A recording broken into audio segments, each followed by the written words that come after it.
4 of the largest meat packers control 85% of what we call the fed cattle market. Just in the last 5 years, we've lost another 107,000 independent cattle producers. Consumers have been deceived since 2015. We're reaching the point of no return. Yes. When it's game over. It goes beyond common sense for our government to force cattle producers to pay for a chip that's manufactured in China. We don't do that in America. So how are you getting screwed as a consumer of meat, and the rancher is getting screwed by raising that meat? Well, I answered a lot of those questions by going straight to a source that understands the industry extremely well. This is the CEO of RCAF USA. The sale of cattle is the single largest commodity in the United States agriculture, generating about $70 billion a year, far above what is generated by corn, wheat, or cotton. So we go back just over a generation, and when a consumer went to the grocery store and bought beef, the dollar was split up this way by the competitive marketplace. 60 cents went to the cattle producer, and 40 cents went to the meat packer and the retailer. That was just a little over a generation ago. Just a couple of years ago, that was completely flipped on its head. In 2021, 60 cents went to the retailer and the packer, and only 40 cents went to the producer. And what has happened during that generational time frame is we've gone through merger mania. Our industry has become concentrated. We have been encouraging more imports in the United States. We've been giving the largest meat packers more market power. And what is happening today is that the industry is exploiting consumers on one end of the supply chain and the producers on the other. And it's those in the middle, the highly concentrated meat packing industry, that is reaping the profits of these, what we're seeing today is record high prices for beef. If the marketplace were competitively allocating the consumer share of the beef dollar as it did just over a generation ago, there is plenty in the price of that beef product that would keep the entire industry whole. But what we're seeing cattle producers dropping like flies. Just in the last 5 years, we've lost another 107,000 independent cattle producers from our industry. 107,000 cattle? That's over 21,000 per year for the past 5 years, and that's based on the new information just came out of the 2022 census. So what we're seeing is meat packers have achieved all-time record high profitability, consumers are paying all-time record high prices for beef, and cattle producers are dropping like flies. What are packers? So the meat packers are those who take the live animal and convert it into a consumable beef product. They slaughter the animal. That's who sells the resultant beef. The cattle producer sells live cattle. In our industry, we now have 4 of the largest meat packers control 85% of what we call the fed cattle market. That's the market where the animals are bred exclusively for producing beef. The rancher is raising beef, and then he sells it to the packer, who is cutting these down into cuts for the retailers, right? Correct. And so these four companies control almost all that industry. That's correct. And these companies how many are based in the United States and how many aren't? 2 of the 4 are based in the United States. We have Cargill and Tyson that are headquartered in the United States. The other 2 large ones are JBS and Marfrig. Those are both Brazilian companies. Both in Brazil? Both in Brazil. So if you're a rancher and you're not seeing these profits come to you because the beef is expensive in the store, right, where are the profits going? 60 cents of that consumer dollar is being captured by the retailer and the packer.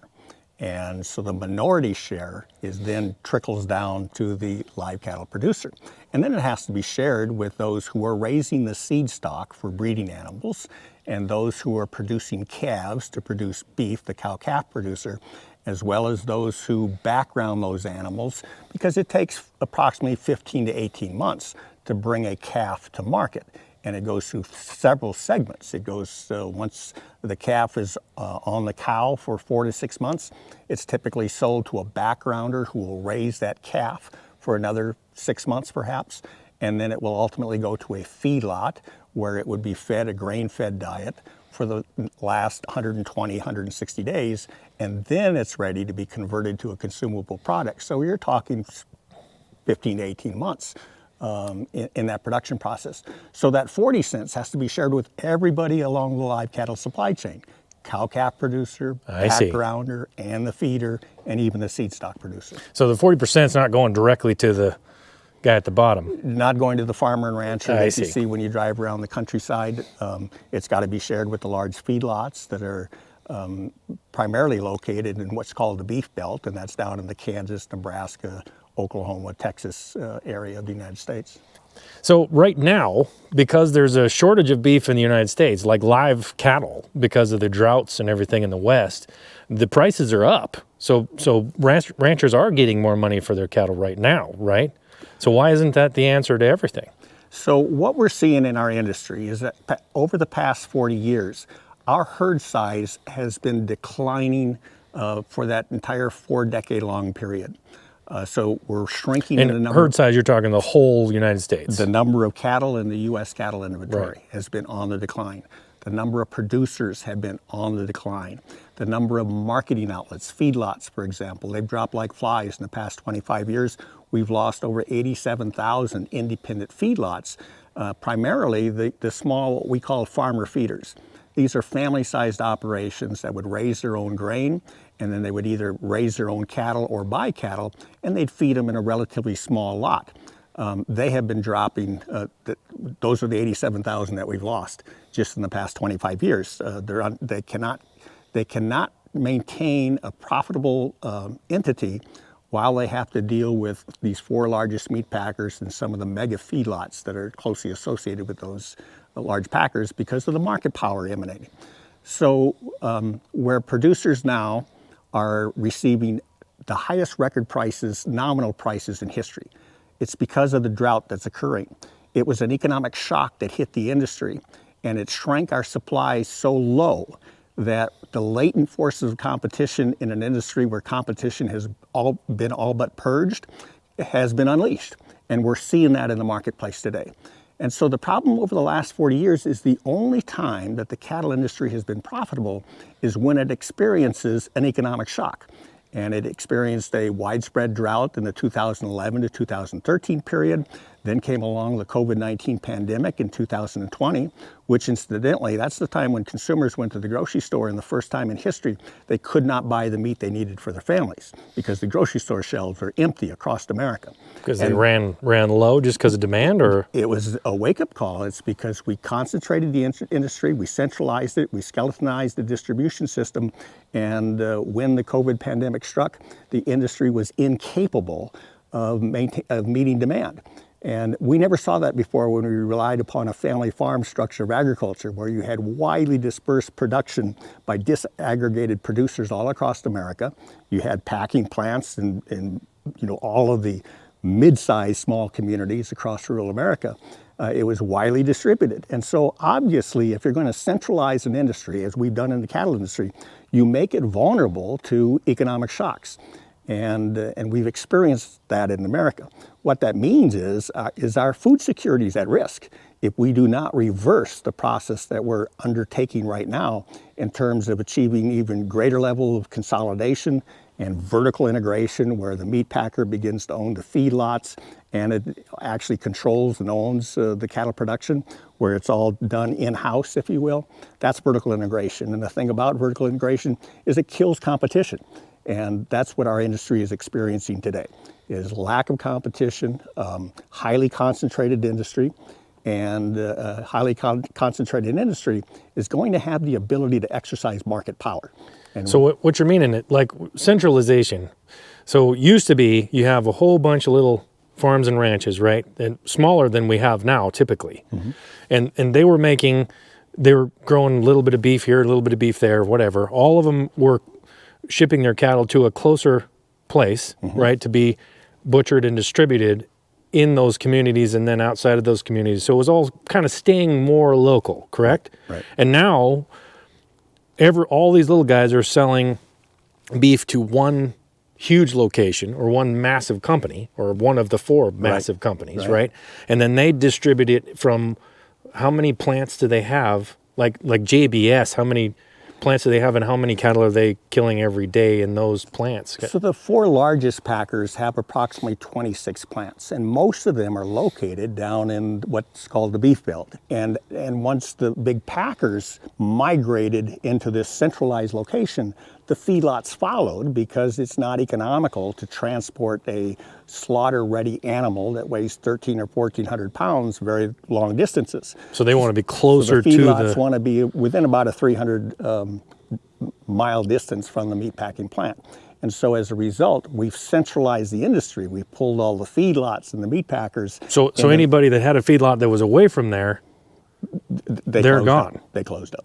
Because they can't compete with the person that's right next to them, right? They're among the 70 or 87,000 feedlots that we've lost over the past 25 years. 87,000 feedlots. That is 78% enormous. of all the feedlots. I'm always pro-business, right? So businesses aren't a bad thing. Corporations aren't a bad thing, and until you get to the point of monopolization. So at what point do businesses start to become a major problem in an industry like our food?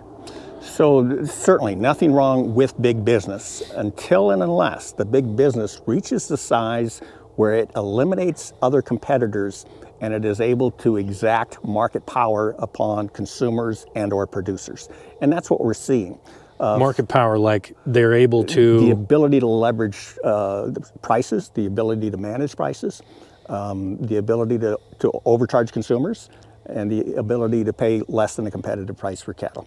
So you mean an overcharge consumers because there is nobody to compete directly with them for the price, right? They're kind of competing, they control so much of the market, they can set the price and say you have to pay this because on both ends?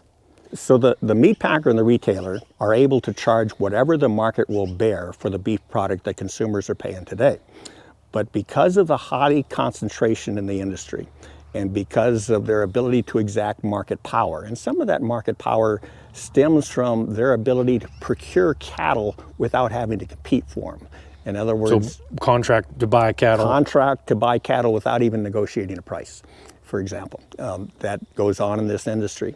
And as a result of that, they're able to pay less than the competitive price for the cattle from the cattle producer, and yet consumers are still being charged whatever the market will bear for the ultimate beef product. They're trying to make more profit, but they don't really care about the small rancher at the bottom, right? So there's 2 ways to push that price down. Number 1, they can access imported beef from the 20 countries that we import from. Uruguay, Brazil, Argentina, Costa Rica, Nicaragua, Australia, New Zealand, Mexico, Canada. So they can source that beef product from anywhere in the world, bring it in, and it's a direct substitute for our domestic production because consumers cannot distinguish between the foreign product and the U.S. product because we no longer have mandatory country of origin labeling for beef. It can come in from the other country, but you can't distinguish whether it's from the U.S. or from another country, right? By labeling? That's right. So beginning in 2002, Congress passed mandatory country of origin labeling for fruits and vegetables, fish and shellfish, certain peanuts, beef, chicken, pork, and lamb. And so it wasn't implemented with the final rules from the U.S. Department of Agriculture till about the 2009 timeframe.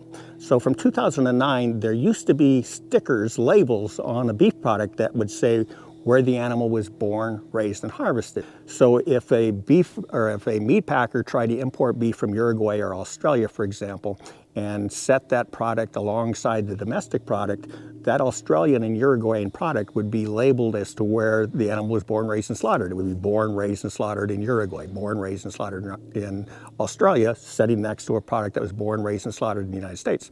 Well, in its infinite wisdom, Congress tried to appease the multinational meat packers, the 4 largest meat packers, and they repealed country of origin labeling for beef.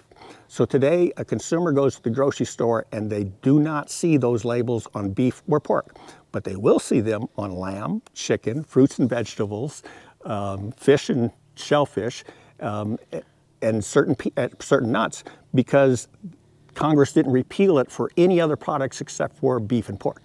So that sounds very beef is strange. now the outlier. And so what that does is allows the meat packers to source cheaper products from Uruguay, for example, bring it into the United States and sell that product right next to a USA product, and the consumer would have no way of knowing the difference. whether when they purchase that product, they're supporting the U.S. Beef supply chain, or if they're supporting the supply chain of some foreign country. It's even worse than that, because after Congress repealed country of origin labeling for beef, we reverted back to a policy of the U.S. Department of Agriculture that allows the meat packers to import, again, we'll talk Uruguay, import a product that was exclusively produced in Uruguay, comes into the United States in a package. It can go to a U.S. processing plant, the package can be removed and a new package placed on the meat product, and a product of the USA sticker label can be affixed to it. So this is very deceptive. Consumers have been deceived since 2015. The U.S. Department of Agriculture just promulgated a final rule to correct that deception. However, the rule doesn't go into effect until January 1 of 2026. So by the time the rule does go into effect, consumers will have been deceived in their own U.S. grocery store for a decade, for 10 years. 26? 2015 to 2026. But so you're saying they did reverse this, but it's not going into effect until 26? That's right. The rationale, according to the U.S. Department of Agriculture, is they need to give the industry time to tool up the labeling and to allow whatever labels are in the marketplace to be used up. So a 2-year time frame to do that. Yeah, because beef through a grocery store is always a 2-year process, right? It's incredulous that here we have the government acknowledging that these labels contain false and misleading information. In other words, it was deceiving consumers. And even knowing that, they're still willing to kowtow to the industry in order to give them what they want for sufficient time to meet the requirement. Those labels should have been outlawed at the moment the U.S. Department of Agriculture realized they were deceptive. Oh, yeah. But that didn't happen. Or who was it actually got that done? Well, it was the meat packers. And you can look at it from their perspective. If they are able to source beef cheaper in a foreign country, bring it into the United States and sell it under the reputation of the U.S. cattle farmer and rancher, they will profit tremendously because they're buying that product cheaper, bringing it into the United States, but selling it as if it were produced domestically with all the higher production costs that we have in terms of maintaining environmental quality and maintaining proper animal husbandry. All of the factors that contribute to the cost of a domestic beef product, that product is simply far cheaper in underdeveloped countries and developing countries and those that do not have as high standards as we have in the United States. We have the highest standards in the world, not just for food safety, but also for the production of the animal itself. And obviously, how an animal was produced for 15 to 18 months of its life before it was converted to a beef product will make a difference on the wholesomeness and quality and safety of the product itself. Ranching in the real world is something that is very difficult to get into, but if you want to learn how to ranch in a simulated world, you can do it in a digital world on cattlekings.io. That is my personal creation of a game that simulates the buying and selling and raising of cattle. cattlekings.io. The U.S. Department of Agriculture believed that we needed to facilitate more imports into this country. So why would that be? Why would you want to? Their rationale was more imports meant consumers would have more choices and lower prices. But what was wrong with that theoretical goal was that in a concentrated industry like ours, where the product is undifferentiated in the marketplace, you actually give the power to the meat packers and the importers to gain profits on the backs of consumers because consumers can't choose to support or to purchase beef from the country that they're most comfortable with respect to the food safety regime, for example, and the production regime. And so the meat packers just continue to profit from that policy, and the USDA believed that as a result there would be more choices for consumers. Well, of course there weren't. It was all one product. It wasn't distinguished as to where the beef was produced. And consumers were supposed to get lower prices. No, they didn't. They're paying record retail prices for beef, and what's happening? Just a smaller share is going back to the cattle producer, and again, the retailer and the meat packer are capturing the difference. Well, wouldn't you have the same, just as a rational thought here, you would have the same amount of choices, no matter what the label says, right? You would just have the option to buy the more expensive stuff that says born in the U.S. I mean, so their argument is doesn't really hold up because you could still, they weren't going to stop imports by doing that. They were just going to label it as an import. Right, right. Right, so without a label, the imported product can bear and will command the same price as the domestic product because the unsuspecting consumer would believe that it's all produced in the United States. Right. And the reason they would believe that is because it will all bear a U.S. safety inspection sticker.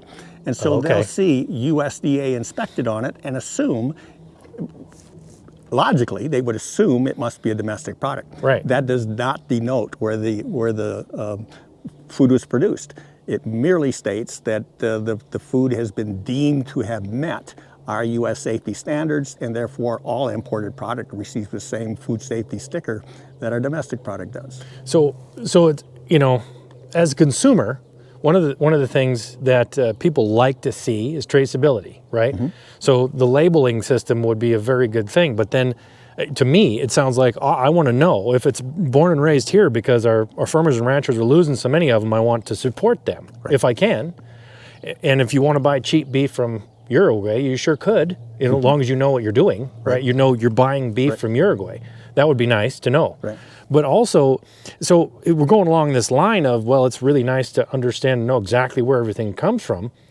Right now, there's a process that I think it's the government who is trying to fund a process to make every single rancher use an electronic ear tag on all of their cattle. Why wouldn't that be good? Because I know I'm not really for that, but explain to the people here why that wouldn't be just as good as country label origin. The government wants to mandate the radio frequency identification ear tags for all cattle producers.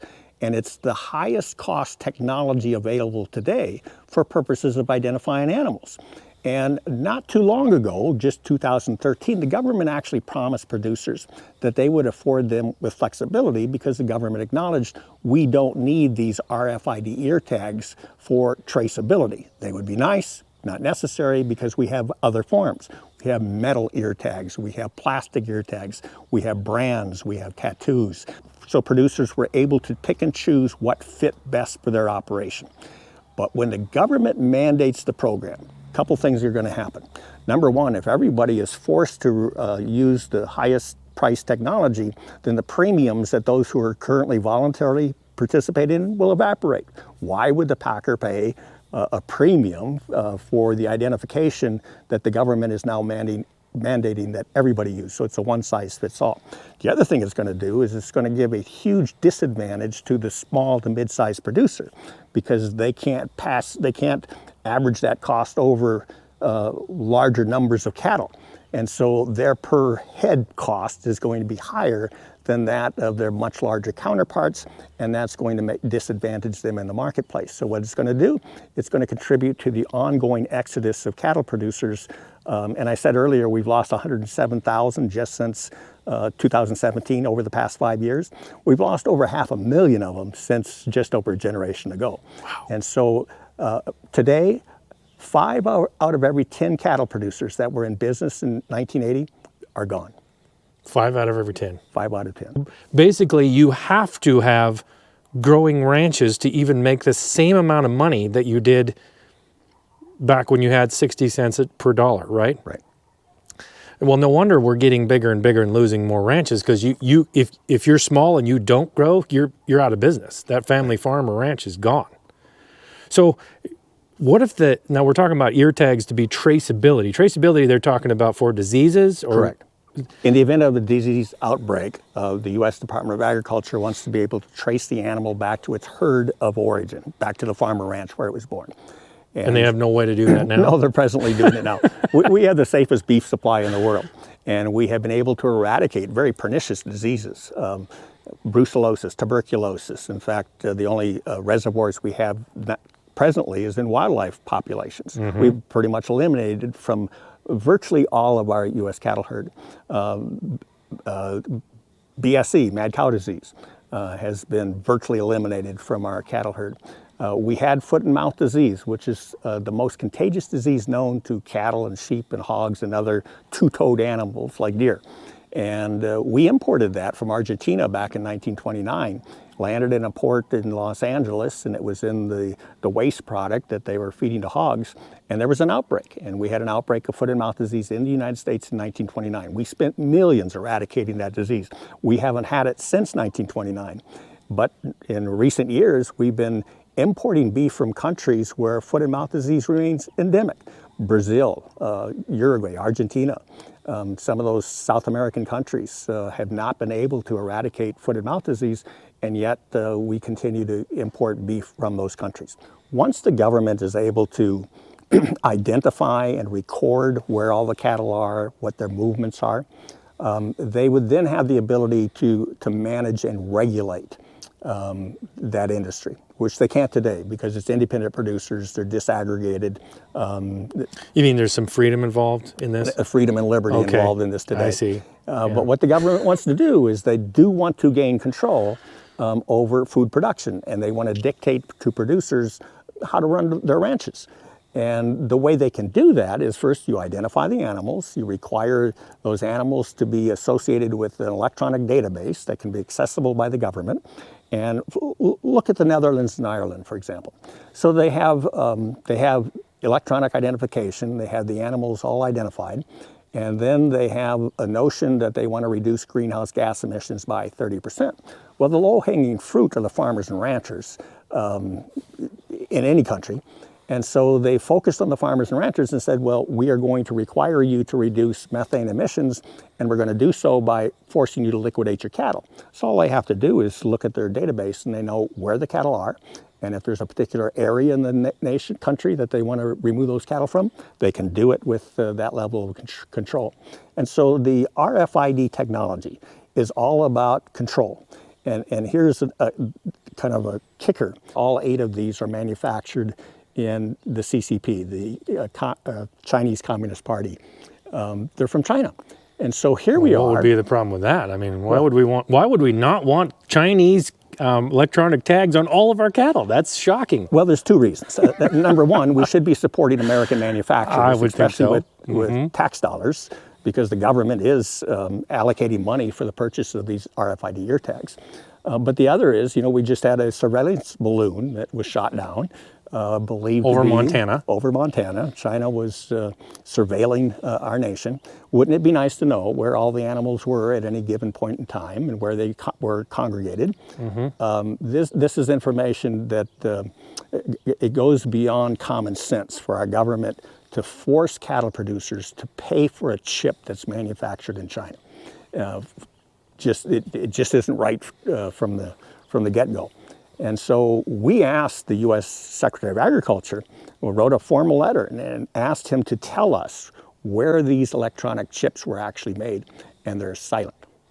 They've never responded. And so based on the information that we reviewed, it appears to us that these chips are all manufactured in China. So what if the government just paid for them? Does that eliminate all your concerns with that? Or? Absolutely not. So the concern is it's an infringement on private property rights. It's an infringement on the freedom of our cattle producers and their liberties. And so it's akin to saying, I object to being hanged if I have to buy my own rope. The problem is not in the cost. The cost, of course, is prohibitive for some cattle operations. But that isn't the problem. The problem is you've got the government trying to dictate to cattle producers how to ranch. And we don't do that in America. Well, we don't do it yet. So the U.S. Department of Agriculture is the one trying to force this RFID mandate. It's also the one that approved these high-risk imports from Paraguay. If Congress is successful in reversing the USDA's Paraguay rule, we intend to apply it directly to the RFID rule that's currently sitting at the White House Office of Management and Budget for review.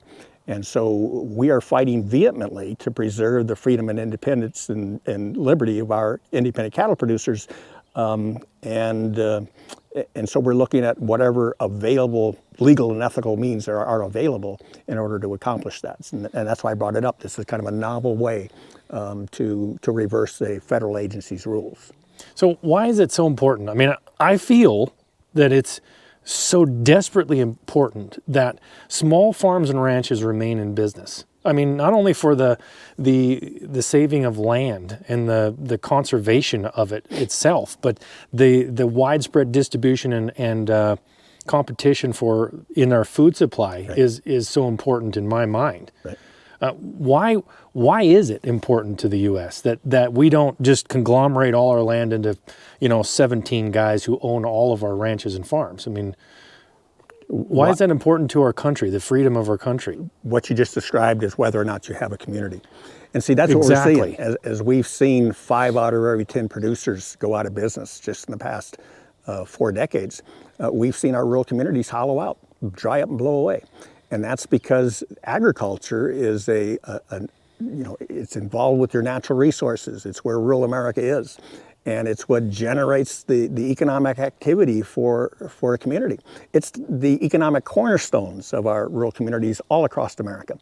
And when you start losing those producers, and those who are left have achieved some level of largeness where they no longer have to go to the local hardware store or local grocery store, they can buy their products in bulk, these rural communities will dry up, as they have been doing already. And so if we want to reverse the decline of rural America, what you have to do is we have to restore competition for those who are using natural resources to produce renewable wealth. Are you familiar with the WEF, the worldwide conglomeration of super rich people that are trying to control trying to make decisions for our food supply? They want this to get even more centralized. They're trying to take the food industry all over the place and centralize it globally. You were talking about something very interesting about that, is the efficiency of it. In the name of efficiency, because of climate change, which is a very interesting word, because anything that changes in a climate, you can blame on climate change. You can a forest fire or a flood, or a snowstorm or an ice age or heating, anything is climate change, right? So in the name of emissions for climate change, you can make a company more efficient. And the company that's that big, that's globalized, can then become more efficient by dictating what the people at the bottom, the ranchers and farmers, are actually producing as far as what they consider, as far as what they're producing as far as emissions, right? Because farmers and ranchers don't want to deal with politics. Right. They don't want to deal with the industry. They just want to raise cattle and sell them. Right. And take care of the land, air, and water while they're doing it. And take care of the land, air, and water. So efficiency, even though we're being sold this as the way to become efficient is to go through a very narrow distribution chain. We've seen, like you're saying, during COVID, what happens when just a few people control the market, one thing in that chain goes down, and you just completely eliminate food from a massive area, right? And you actually crash some prices and raise some other prices because it's all centralized. When it's all distributed, it's really hard to control 40 ranchers versus one. Right? Because you can kind of dictate that. So as far as efficiency though, as far as emissions and efficiency, do you feel it's actually true that one massive global company can actually be more efficient than 40 ranchers around a small community? That's an interesting argument. I always feel like it might be true, but it's so detrimental to the people that are actually living on the ground that it's not sustainable. Right. So what do you feel about that? The most efficient form of government would be a king or a dictator. Exactly. So I feel that democracy is actually the worst form of government, except for all the other forms of government. Yes. But using that as a comparison, if you lose sight of the need to maintain an abundant, affordable, safe food supply for every American, then you cannot have efficiency as your ultimate goal. There has to be other factors in your decision-making process. And those factors include, can we withstand economic shocks with the system that we have? Can we ensure, that the price of food will remain affordable? And what in the event of a disease outbreak or a natural disaster? Can we withstand that? All of those considerations have to be at the forefront when you make a decision of what is the structure of your food production system. And we've lost sight of that because we have focused specifically on efficiency. We had rules that the big companies had to play by, and when they didn't play by them, Congress passed the Sherman Act in 1890. It was one of our first antitrust acts. Then they later passed the Clayton Act, and then the Federal Trade Commission Act. And what did those do? These were all designed to prevent monopolies and to prevent the conduct that emanates from monopolies or oligopolies, which is when you have just a handful of companies controlling a marketplace. But our government didn't enforce those laws for many decades. And the reason they didn't was that they believed as long as they could show that they would create efficiencies, then the courts would look the other way, the Department of Justice would look the other way and said, well, yeah, we're going to lose a little bit of competition, but we're going to gain efficiency. We went on that track up until very, very recently. Only right now are we seeing a renewed emphasis of the need to enforce, these antitrust laws that are over 100 years old, and they've just collected dust for so long. And as a result, we have now created ourselves a huge problem. And somehow we're going to have to reverse the problem, because right now, during the 80s is when we wiped out all of these local small meatpacking plants and lockers that were scattered all across the United States. They're gone. Mm-hmm. And now we're going to have to rebuild them, but you can't rebuild them until you provide them an opportunity to be profitable through competition in an industry. And we're in an industry where competition has been all but purged. There has to be a balance. Ultimately, that's what we need to achieve. And so if we listen to only the activists, climate activists, animal rights activists, if we listen only to those, they're going to steer us in a direction that will further imbalance what is already out of balance. What we need to achieve now is balance. We need to achieve the ability of the independent farmer and rancher to have the opportunity to be profitable. And we need to have a disaggregated food production system like we did just a few decades ago. And we need to ensure that we're not having to transport food, 1,500 to 2,000 miles just to get it from the source of production to the consumer. We have to have a decentralized food production system like we once had. But the train left the station. We're going to have to turn that train around. But before we can, we got to stop it.